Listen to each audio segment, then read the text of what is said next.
Here is Chief Meteorologist Chase Jones.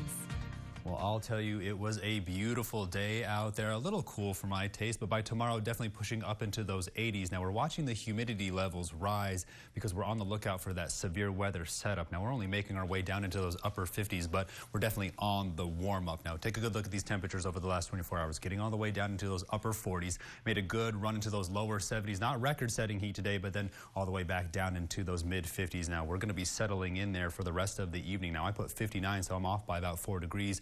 We could get even cooler underneath these clear skies. 55 in San Angelo. Everybody else still holding on to those 60s across the entire region, but you can see some of those colder temperatures sliding into the north. 59 down there in Robert Lee, 67 all the way down there to the south. Still looking like a good 18 degrees across the entire Concho Valley, unless you want to count Coleman. They've been cold all day. They're at 50 degrees right now.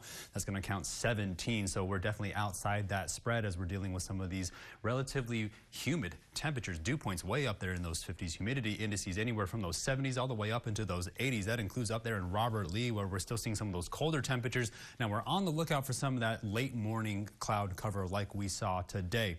The instability is pushing in from the Gulf Coast region. Now, this upper level pattern, pretty strong. It keeps trying to pull that moisture off towards sort of that Kentucky, Ohio River Valley while we're looking at the instability here in the Concho Valley. Now, as it gets pushed off towards the northeast, we're going to start feeling the warm up, but cold air definitely on the way. Take a good look off the west coast. We have our eye on a cutoff low that's going to push us all the way down there by game day.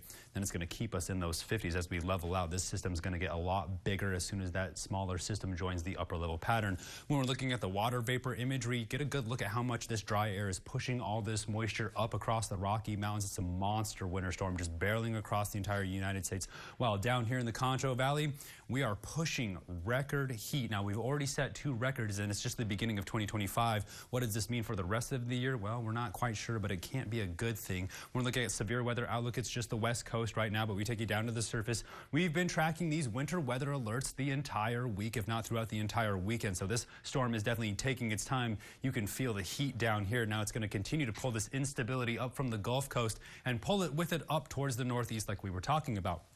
We take you into the future cast and we start to watch this cloud cover push in again by Wednesday morning, then move off towards the northeast. Thursday, it gets a little bit more intense, and then by Friday, it's going to try one more time, but it's going to shape up for a beautiful weekend, so you can sort of see that gradual heating. Now, it's setting up for a lot bigger of a colder plunge. Now, tonight, we're going to go well below where I put, all the way down into those lower 50s. Then tomorrow, we could shoot up a lot higher than those upper 70s, so we're on the lookout. But it's pretty quiet out there, so that means it's Burger Wednesday. You don't need me to tell you, because I know there's a whole lot of game day food that everybody's gearing up for as we make our way closer towards the weekend. Definitely take the opportunity with this kind weather and this cooperative weather to get out there and stock up, because by game day, that's when we're going to see that cold plunge make its way in. So hopefully it's a gentle amount of rain as we level out in those 50s, while those overnight lows go from those lower 60s all the way back down near those freezing levels. Stay tuned. I'm up with the break. You're watching KSAN News at 10.